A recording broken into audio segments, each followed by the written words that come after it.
두 번째 시간 서리교수 말씀 나눕니다. 이번에는 사무엘하 22장 읽겠습니다. 사무엘하 22장은 다윗이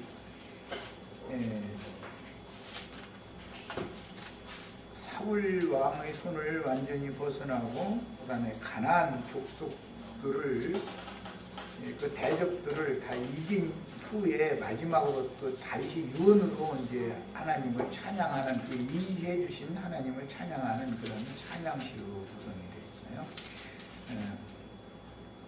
자, 한 절 한 절 뚜박뚜박 전체를 읽겠습니다. 시간이 걸려도. 가만히 있어봐. 이거 잠시 중지해. 이거 읽는 시간이 많이 걸리니까 중지했다가 32편과 사무엘하 22장에서 23장 7절까지 내용이 동일한 말씀들이 반복해서 나오고 있는 것을 볼 수가 있어요. 자, 이제 10편 32편으로 다시 돌아갑니다.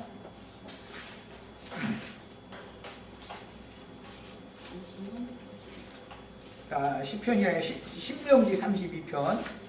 신명기 32편으로 돌아갑니다. 자, 캡처 다시 시작인가?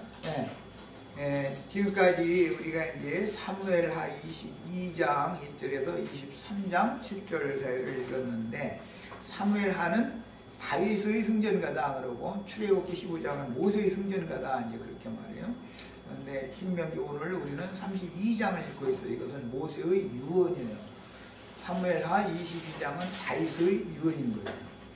언제든지 하나님의 사람이 인생을 다 살고 나서 마무리 말씀으로 한 내용이 그게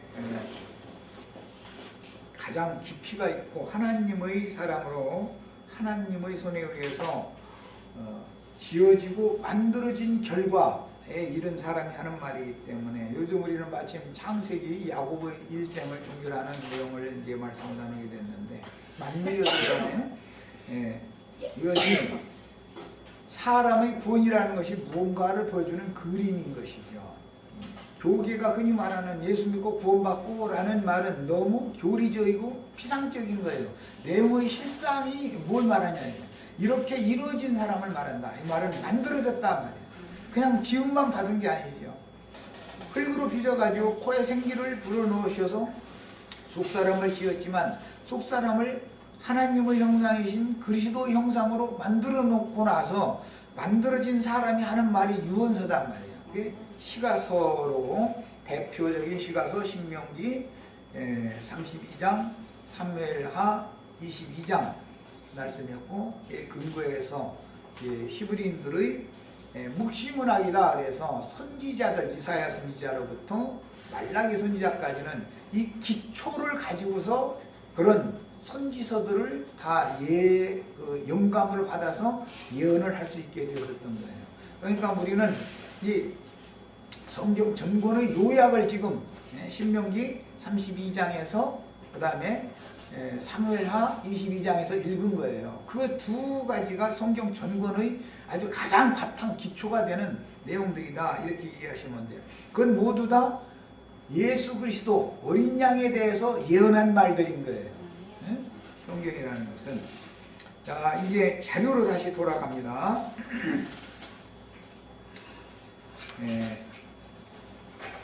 모세가 여호와 이름을 전파한다 그랬고 다윗도 아까 내가 여호와 이름을 전파한다 이렇게 읽었죠. 하나님의 사람들은 자기 이름을 선전하고 자랑하는 것이 아니에요. 여호와 이름을 자랑하고 선전하는 거예요. 자, 이름이라고 하는 그 개념은 여호와 이름이니까 하나님의 이름이니까 여호와의 영과 정신이 표현된 신의 성품과 인격을 나타내는 역사심, 일하심을 온 천하에 널리 증거하고 선포한다. 이것을 전도라 그래요. 전도라는 것은 여호와 이름을 전파하는 걸 말하는 거예요. 자, 그 말은 여호와 이름을 전파한다라는 말은 여호와의 영과 정신이 인격으로 나타난 상태를 전도한다 그 말이에요. 이게 복음은 예수 그리스도 자신인 것이죠. 복음이라는 것은 예수님의 영과 예수님의 정신이 예수님의 신성한 성품과 인격을 통해서 이렇게 나타났고 우리는 그분을 봤다. 이걸 전도를 하는 거예요. 그러니까 자기를 자랑하는 게 아니죠. 예수님이 어떤 분인가, 그리스도는 누군가, 이걸 전도를 해야만 구원을 받는 거예요. 왜? 하나님과 그의 보내신 자 예수 그리스도를 아는 지식이 그게 영생인 것이니까. 네? 이것을 명확하게 하셔야 돼요. 그러면은 뭐 소위 교계가 말하는 그 적그리스도들 이단자들에게 미혹당할 필요가 없죠. 이 기초가 잘 세워지면. 자, 그 다음에 성경에서 누구의 이름은 그의 영과 정신이 성품과 인격으로 나타나며 그가 행한 업적은 그의 일생을 대변해 주는 것이다. 성경에서 이름이라는 것은 이런 개념이다 라는 걸 이해를 하셔야 되겠어요. 여기 자료에 인용해드린 성분은 다 찾아서 꼭 집에 가셔서 이게 복습으로 꼭 읽으셔야 됩니다. 자, 그 다음에 이제 더 나갑니다. 위엄을 우리 하나님께 돌릴지어다 이렇게 말했는데 이것은 우리 하나님의 위대하심을 찬양하라는 뜻이니 모세가 증거한 하나님의 신성한 성품과 인격을 보여주는 하나님의 신성한 성품과 인격은 하나님의 영과 하나님의 정신을 대변하는 것이죠. 여호와의 놀라운 일하심, 역사하심을 듣고 이스라엘 하나님 여호와께 영광을 돌리라 라는 말인데, 이 노래를 배워서 부르려면 반드시 옛 뱀의 화신들인 짐승들의 세상을 이기고 벗어나야만 되는 것이다. 계시록 15장에 보면 다 이기고 벗어난 자들이 부르죠. 그러면은 여전히 세상에서 뭘 더 얻고 뭐가 되고 이런 것을 끝내지 않은 사람은 이 새노래라는 건 부를 수가 없다라는 걸 알 수 있는 거예요. 그 다음에 이제 위엄이라는 이 용어는 장엄함, 위대함이라는 뜻이며 모세오경의 특징적인 용어로서 모세는 이 위엄, 하나님 여호와의 위엄이라는 용어를 참 많이 사용하는데 신명기 32장 3절에서도 그 위엄이라는 용어를 또 이렇게 반복해서 사용한 것만 봐도 신명기 32장은 모세가 어린 양께 받아서 유언의 말로 남긴 글이다 라는 것을 알 수가 있습니다.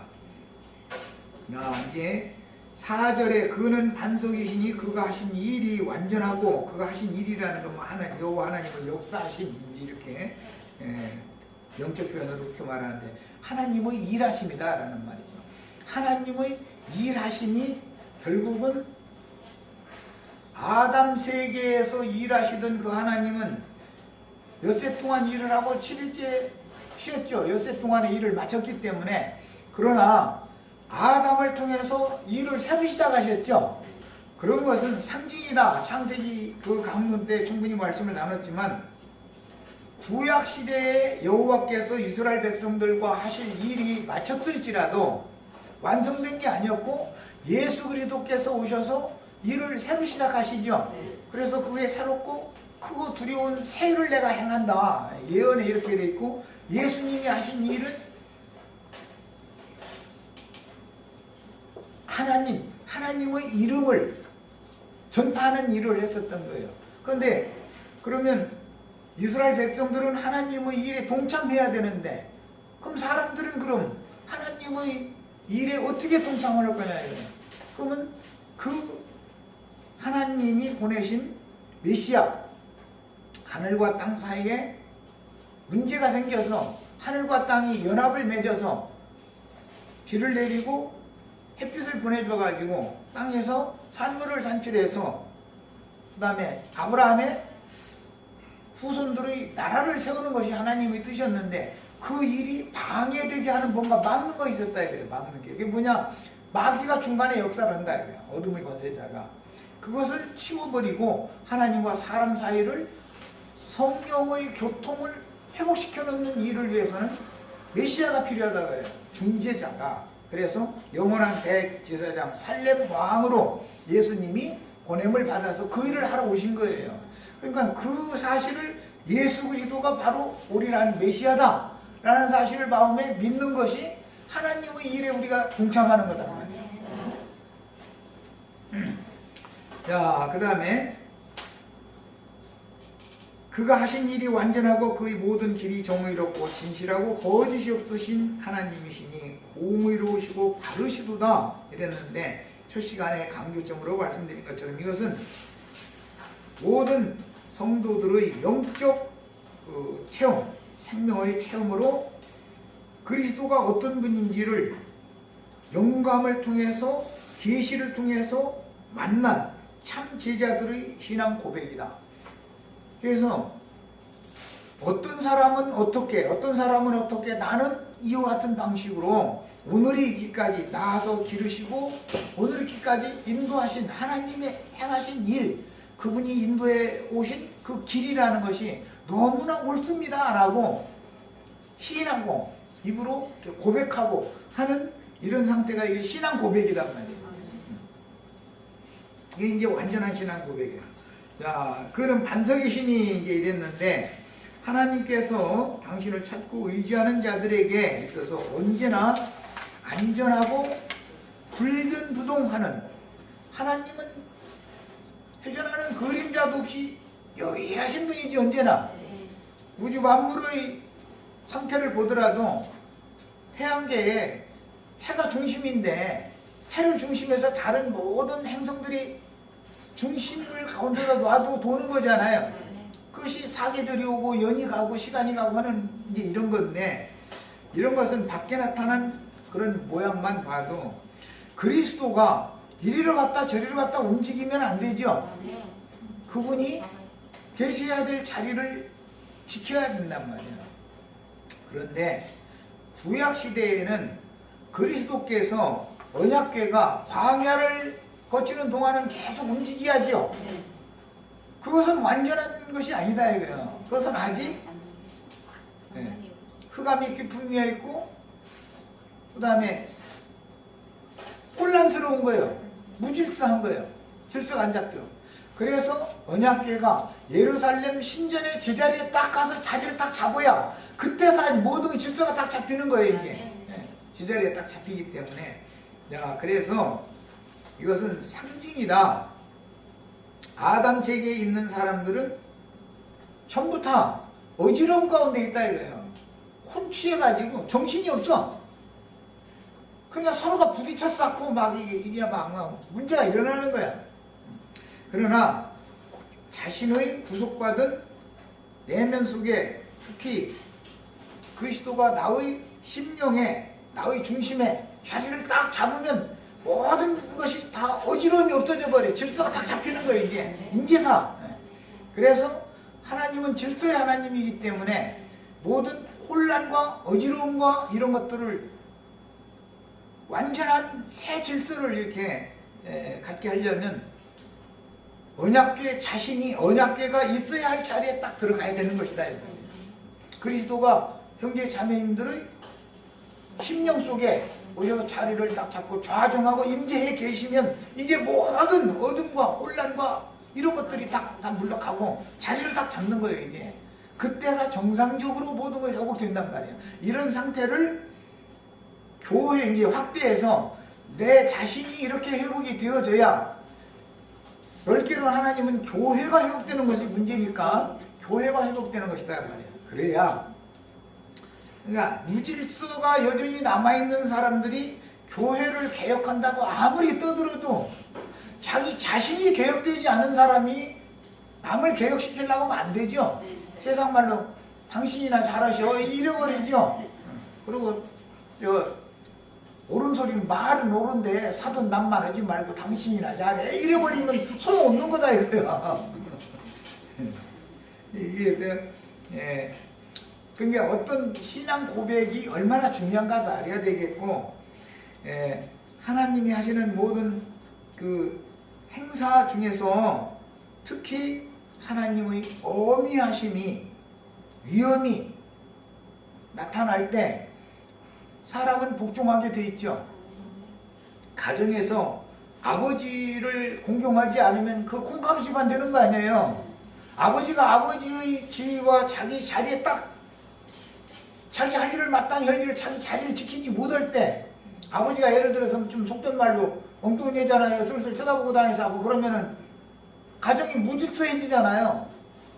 나중엔 자식이 자라가지고 아버지한테 덤벼버려 소용없어. 아버지가 지금 나한테 이런 말 할 자격이 있냐 이래버려 이제. 예. 그럼 그건 이제 완전히 그 집안은 이제 무너져버린 거죠. 이런 거와 같은 거다 이게. 예. 하나님의 이름을 전파한다라는 것은 하나님의 어미하심을 먼저 전파를 하는 거예요. 그 어미하다는 것은 하나님은 하나님의 위치와 지위와 신분을 딱 지킬 수 있게 될 때 그때 하나님의 어미하심이 전파할 수 있는 것이고 그게 하나님이 영광을 받는 것이죠. 아버지를 온 가족이 존경해 주려면은 어머니가 아버지를 존경해 줘야 자식들도 존경하지 어머니가 말끝마다 이래가면서 대표 만약에 그럼 자식들은 그걸 배우고 그걸 반하면서 자라기 때문에 자식 농사 망하게 하려면 이렇게 하시면 돼. 그것은 뭐. 내 인생이 무너지는 거잖아. 그게 이렇게 하는 것이 내 인생 무너뜨리는 거야. 사실은 그게 이런 이치를 알고 사셔야 돼. 어리석게 사시면 안 되죠. 자, 그래서 언제나 안전하고 불변부동하는 영원한 피난처가 되심을 강조하려고 이제 반석이라는 말을 참 많이 사용해요. 큰 바위는 사람이 어떻게 움직일 수 없죠.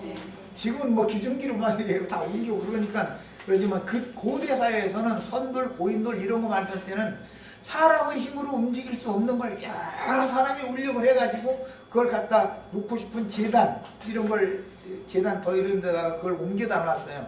그래서 그걸 반석이라고 그래요. 요동하지 않는다. 꿈쩍 않는다. 비바람이 아무리 펴도 요동하지 않는 거예요. 그것은 그 반석이 있어야 할 자리에 있기 때문에 그렇단 말이에요.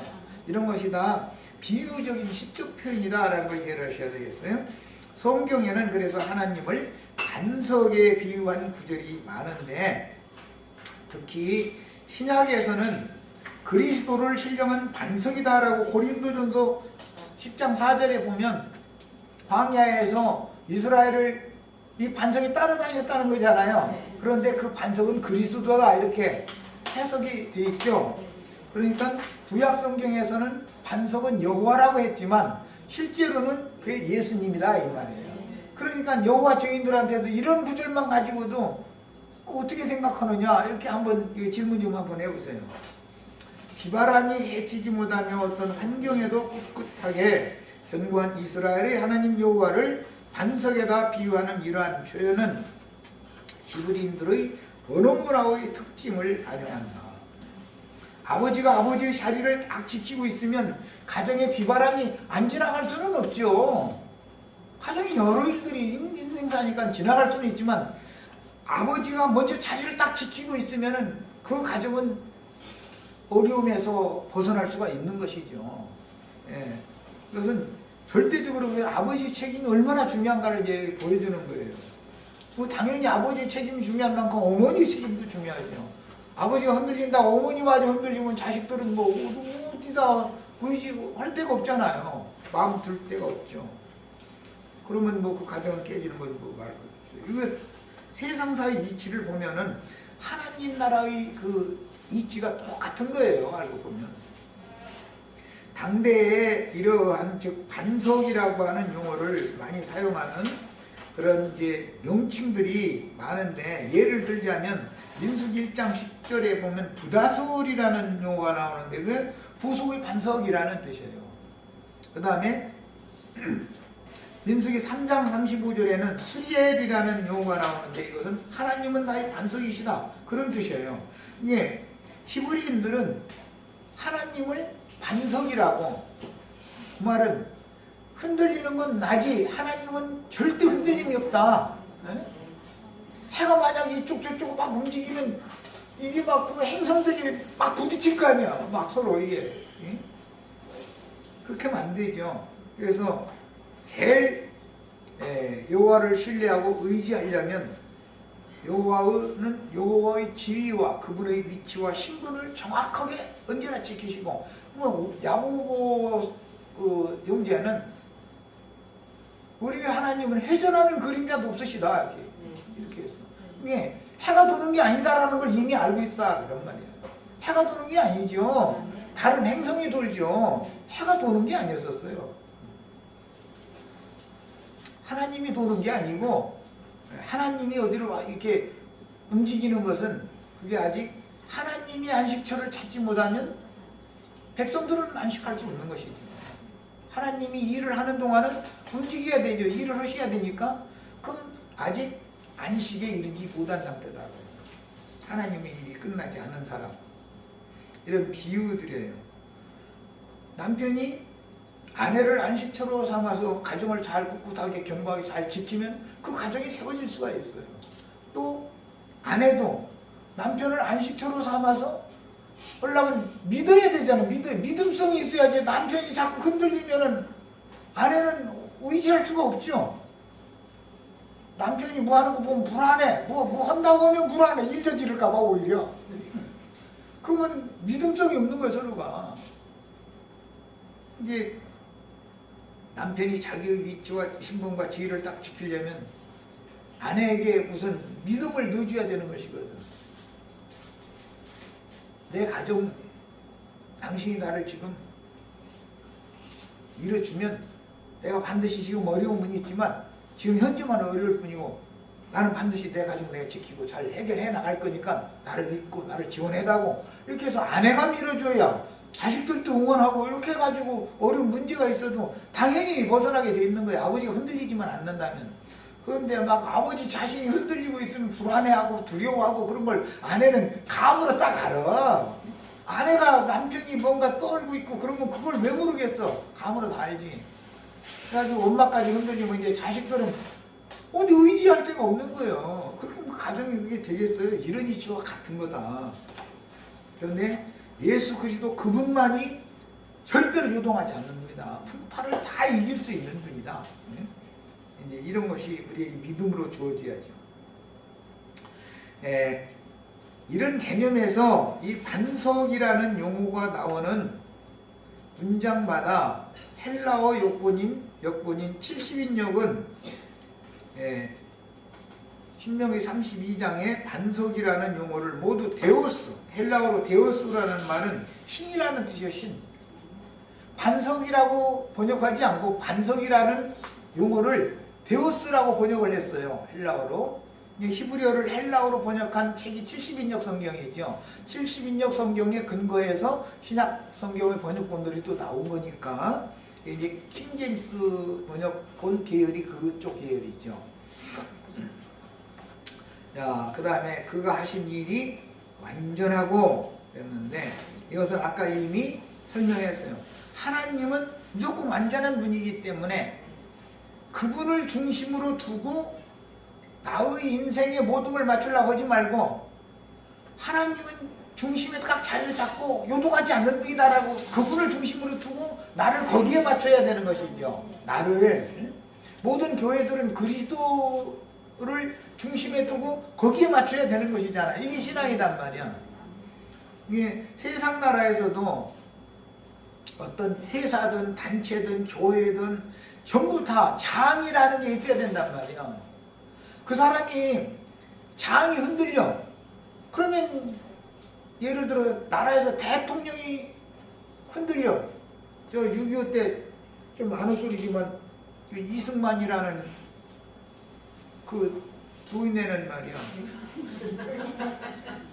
북한이 쳐들어와가지고 서울이 곧 점령당할 것을 이미 알고 부산으로 미리 도망갔어. 그래가지고 서울서 방송을 하기는 여러분 내가 서울에 남아서 지금 서울을 사수하려고 지키고 있으니까 흔들리지 말고 도망가시지 말라고 이래놓고 저는 이미 도망가서 그 방송을 내보냈어. 그런 짓을 하면 나라가 흔들려요 안 흔들려요? 그래서 그렇게 3일 만에 서울을 뺏긴 거예요.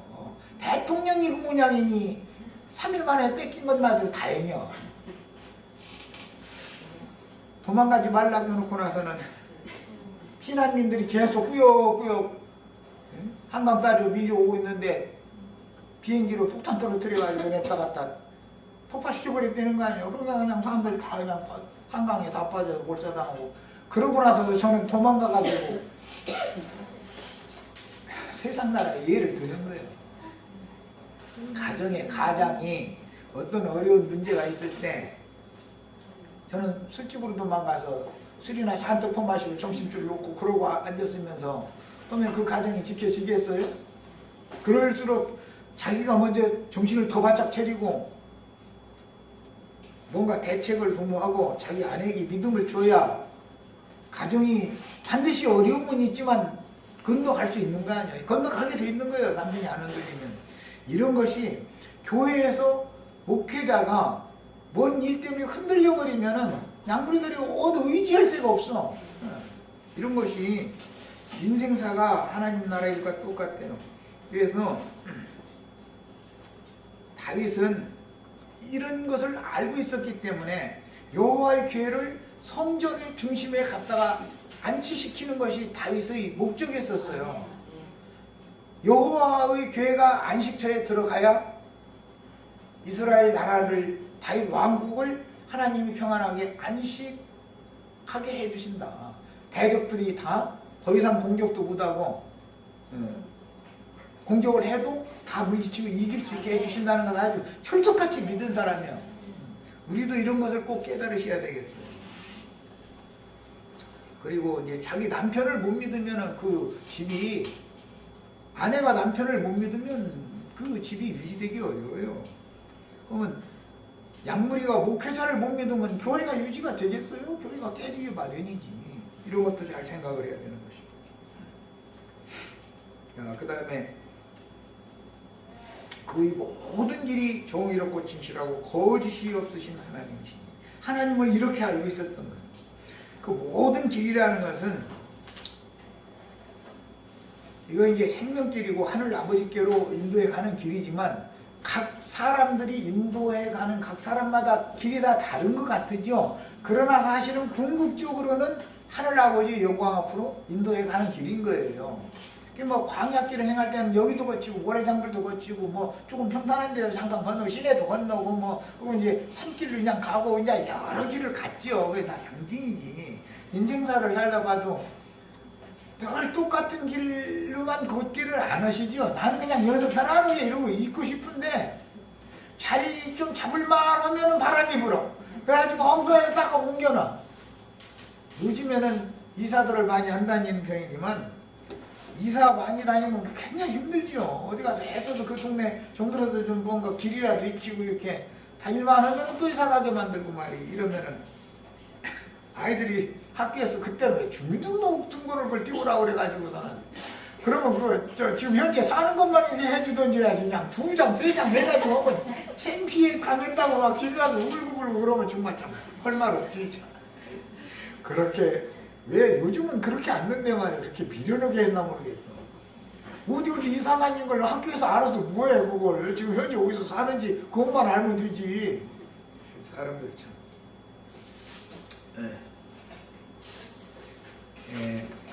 그 다음에 이제 5절 이하로 더 들어갑니다. 신명기 32장의 이제 기초가 되는 모든 말씀들은 했으니까 빨리빨리 끌어나갈 거예요. 그들이 여호와를 향하여 악을 행하니, 그들이라는 것은 애굽 사람들이 아니에요.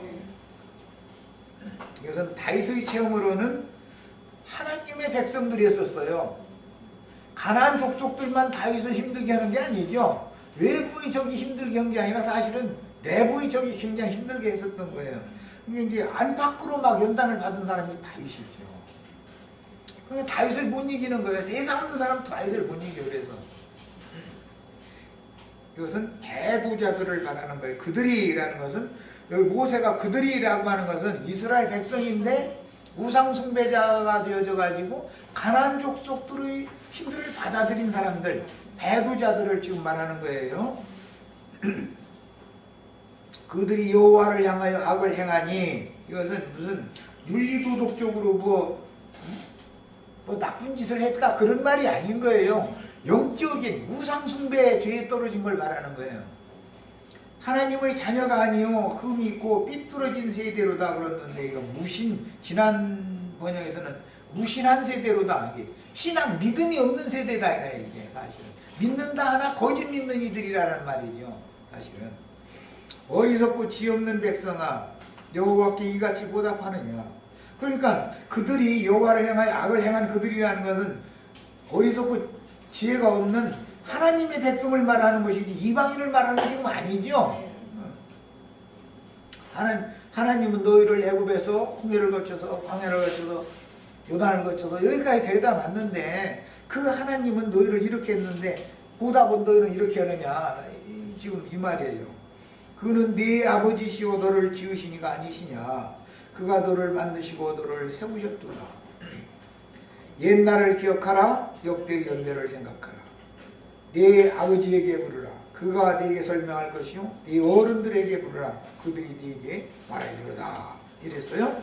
자, 여기서 이제 흠 있고 삐뚤어진 세대라고 했는데 이 사람들은 무신, 신앙이 없는 세대 사람들이다. 예수님이 오셨을 때 그때 당시 세대가 또 다르죠. 모세의 이 노래 때의 세대, 여호수아의 세대, 다윗의 세대 다르고 예수님 세대 다르죠. 오늘 우리의 세대는 또 다르죠.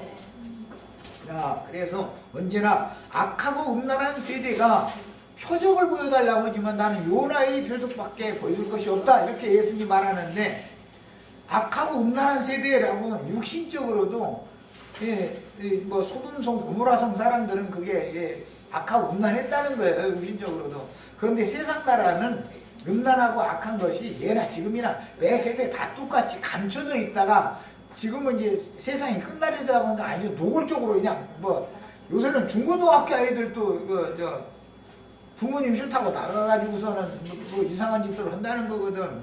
그러니까 이것은 어둠의 권세가 이렇게 오히려 빛을 이기고 어둠이 이렇게 득세를 하는 것은 세상 나라의 무슨 대통령이 정권 유지를 위해서 군대도 있고 경찰력도 있고 다 그렇지만 군대나 경찰력을 통해서 이 어둠의 권세를 물리칠 방법이 없지요. 법으로 검찰 동원해가지고 다 징역 보내고 징역을 그렇게 많이 가도 소용없어. 수는 더 이 어둠의 일에 잡히는 사람들은 수는 더 늘어나지. 내가 가끔 그 얘기하면 우리가 얼마나 행복한지 아셔야 돼. 교회 생활하는 사람들 이 바깥 세상이 얼마나 어둠에 잡혀서 저 세상 말로 난리 속인지 내가 전에 무슨 연속곡 보니까 6.25 때 난리는 난리도 아니야. 근데 우리는 그런 거 모르고 살잖아. 그럼 얼마나 행복해.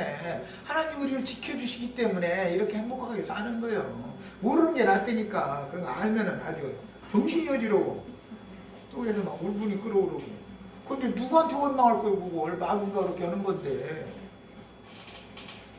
하나님께 반역한 이 패역한 세대를 가리키는 말이다. 이것은 가나안 족속들의 다신주의에 물들은 세대를 말한다. 이것은 알고 보면은 유일신과 다신과의 싸움인 거예요.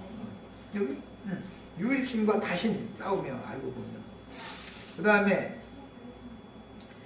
시리아 역은 이것을 이스라엘이 하나님을 모독하는 자녀들이 되었다라고 이 흠있고 삐뚤어진 세대, 지난번 무신한 세대로다, 이제 신앙이 없는 세대로다 그랬는데 시리아역 본이 잘 번역이 되기를 이스라엘 사람들이 하나님을 모독하는 자녀들이 되었다. 변질됐다고 말이죠. 배도자들이 됐다 그 말이에요. 자, 그 다음에 육신에 있는 혼은 절대로 하나님의 법에 순종할 수 있어요, 없어요? 육신에 있는 자들이라는 건 하나님의 법을 지킬 수가 없는 거예요. 뿐만 아니라 하나님을 기쁘시게 할 수 있어요, 없어요? 절대 할 수 없어요. 이것을 알아야 돼. 그래서 이 사람들이 불신자들이 아니고 육신의 생각으로 신앙을 하는 사람들을 지금 하는 말이다 이거예요. 신앙생활을 안 하는 사람들이 아니에요 이게. 그러니까 육신의 생각으로 신앙생활을 하는 사람들 중에 으뜸되는 자들이 다윗을 연단하는 도구로 쓰임을 받았던 것이죠. 이런 원리를 아셔야 되겠어요. 이스라엘 백성들에게 연단받은 거야. 이스라엘 왕 사울에게 연단받았던 거예요. 그게. 그래서 사실 광야 40년 역사를 통해서도 나타났듯이 이스라엘은 하나님의 한량없는 은혜에도 불구하고 끊임없이 그 사랑과 은혜를 저버린 해역하고 목이 곧은 백성이었으므로 이 목이 곧다는 것은 완악하다 그 말이야. 육적 자아가 강하다 그거예요. 이 말하자면 육신적인 혼적인 자존심이 강하다 이거예요.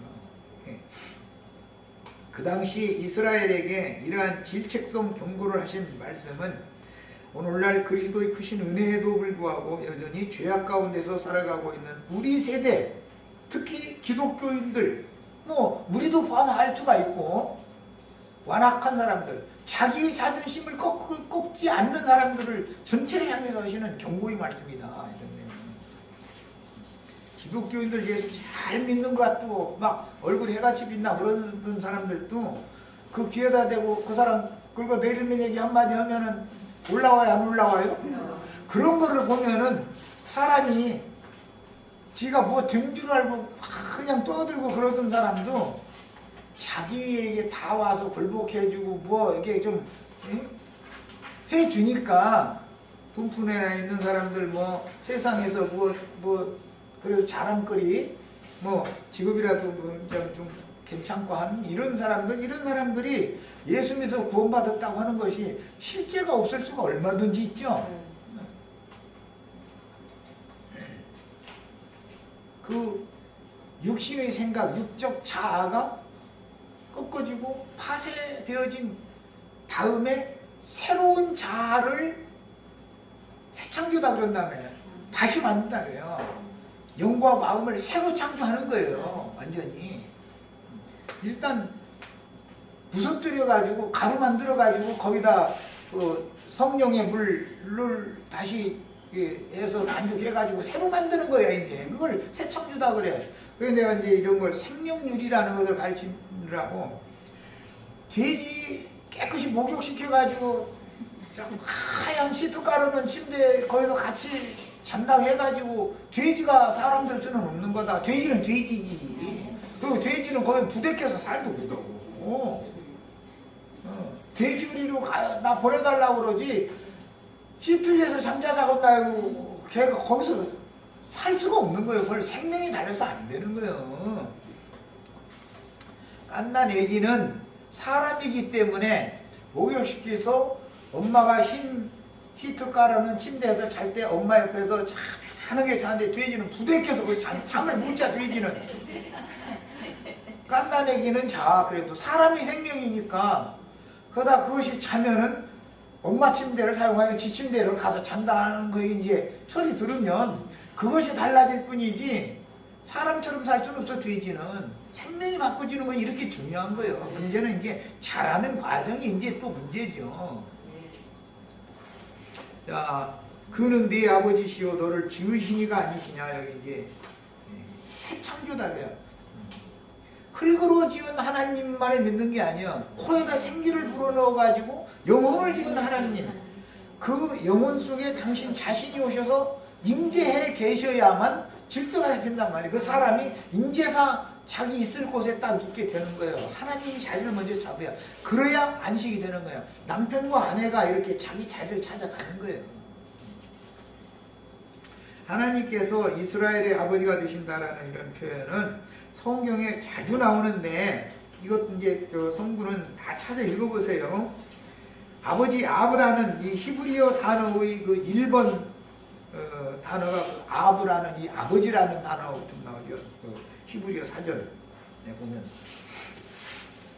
한 가족의 가장을 지칭하기도 하지만 이것은 조상이고 더러는 개인이나 공동체의 으뜸, 머리, 조상을 가리키기도 하며 생명의 근원이라는 뜻이다. 그 의미는 자신의 영적 생명을 항상 있는 진리의 말씀으로 낳아준 그리스도를 네 아버지다. 구약성경에서는 여호와는 네 아버지다 이렇게 할 때 이것은 그리스도가 우리 형제 자매님들을 새로운 피조물 된 형제 자매님들을 말하는 거예요. 새로운 피조물의 아버지는 그리스도죠. 이것을 깨달아야 돼. 뭘로 새로 지었어요? 새 창조를 뭘로 했어요? 옛 창조도 말씀으로 한 것처럼 새 창조도 말씀으로 하는 거예요. 그런데 그리스도의 말씀, 성령의 말씀으로 나를 새로 창조하신 거예요. 본문에서 여호와를 이스라엘의 아버지로 칭한 데에는 다음과 같은 의미가 담겨 있는데, 누가가 예수님의 계보에서 하나님을 아담까지 올라간 다음에 그 이상은 하나님이요 이렇게 해놨죠. 첫 번째 조상을 아담 세계의 조상, 이 아담 세계라는 건 기독교인들이 말하는 인류의 조상이라는 말이 아니에요.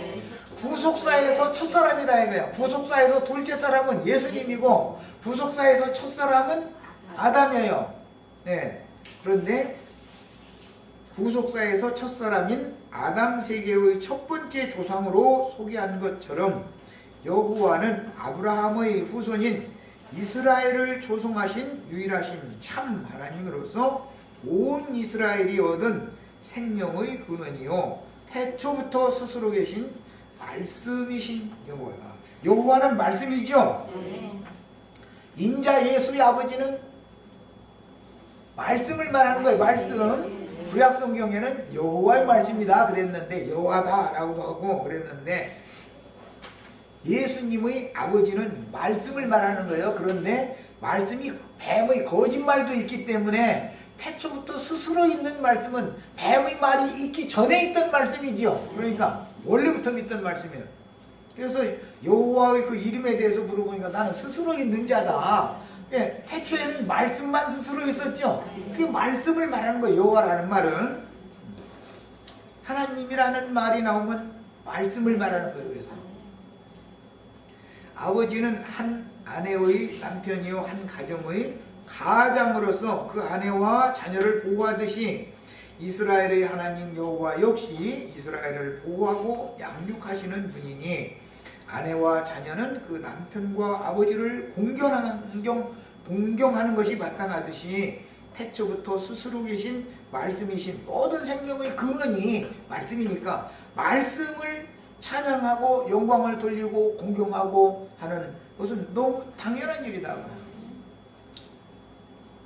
사도행전 13장 48절에 보면 이방인들은 오히려 말씀을 찬송했다고 되어 있죠. 유대인들은 말씀을 찬송을 안 들어하는 거예요. 왜? 말씀이 하나님이라는 자체를 이해를 못하고 있었기 때문에. 하늘에 계신 어떤 여호와라고 하는 어떤 하나님에 대해서는 추상적으로 믿고 있었지만, 그 하나님이 자신들의 입에 가깝고 자신들의 마음에 가까이 살아계신 말씀이라는 사실을 안 믿었다 이거예요. 그런데 그러니까 사도들이 아무리 말씀을 전파해도 안 믿으니까 발에 번지를 들고 이방인들이 가서 전하니까 이방인들은 믿고 말씀을 찬송을 하더라는 거예요. 자, 그게 예배한다 그랬었는데 그게 무슨 말이요? 하나님의 말씀을 공경함으로 경배드린다, 말씀을 찬송하고 영광을 돌린다, 말씀께 영광을 돌린다, 그 말이란 말이요. 자, 이제 7절입니다. 옛날을 기억하라, 역대의 연대를 생각하라, 네 아버지에게 물으라, 그가 네게 설명할 것이요 네 어른들에게 물으라, 그들이 네게 말하리로다. 여기 네 아버지라는 것은 육신적인 이스라엘의 조상이 있지만 실제로는 말씀이신 하나님을 염두에 두고 하는 말이에요. 최후로는 하나님에게 올라가는 거니까 조상 머리 으뜸, 머리라고 하는 것은 생명의 근원은, 반대에는 나의 아버지죠. 그 우때는 나의 조부고 그 우때는 증조부고 고조부고 뭐 현조부고 이렇게 이제 올라가지만, 아버지는 그 가정에서 으뜸 머리죠. 그런 개념이다. 그래서 아버지는 영적으로는 장로 형제를 일컫는 말이단 말이에요. 구약 성경을 읽다 보면 왕이나 선지자 보고 아버지라고 부르죠. 엘리야나 엘리사 선지자 보고 이스라엘 왕도 아버지라고 부르잖아요. 내 아버지 이렇게 부르죠. 내 아버지요, 내가 친이니까 뭐 이렇게 부르죠. 그러면 선지자를 아버지라고 부른다는 건 자기 육신적인 선대왕을 말하는 게 아니잖아 지금. 자기의 신앙세계의 아버지다 그 말이지. 그런 뜻이에요. 네, 그래서 이제 신약 성경에 이 아버지라는 말이 장로 형제를 말하는 거예요. 이런 문제에 대해서 이해를 하고 이제 여기 조금 더 이건 다음 시간에 할 얘기지만 잠깐 추가를 하자면 성경에는 메시아를 단수로 말하는 경우가 있고 메시아께서 예를 들어서 철장 권세자가 단수인 수가 있죠. 계시록 12장 5절은 단수지요. 내 아버지께 받은 권세가 나도 그렇다 할 때 거기 날아오면 그 영이 되신 예수님이잖아요. 그러나 계시록 2장 26절이나 27절에 보면 일곱 교회에 이기는 자들에게는 철장 권세를 맡긴다고 그랬죠. 그건 복수지요. 그래서 이제 성경을 읽을 때는 단수를 말할 때는 오직 한 분 예수님만을 말하는 거예요. 그러니까 내가 그러다 그러면 그것은 아닌 거예요. 그건 무조건 아닌 거예요. 예수님이만을 말하는 거예요. 복수로 말할 때는 그분의 영과 정신을 승계받은, 이어받은 영과 정신으로 나아지고 양육받고 권형을 받은 종 선지자들, 우리들 모두가 포함될 수 있는 거예요. 자, 두 번째 시간 여기까지 해서 마칩니다.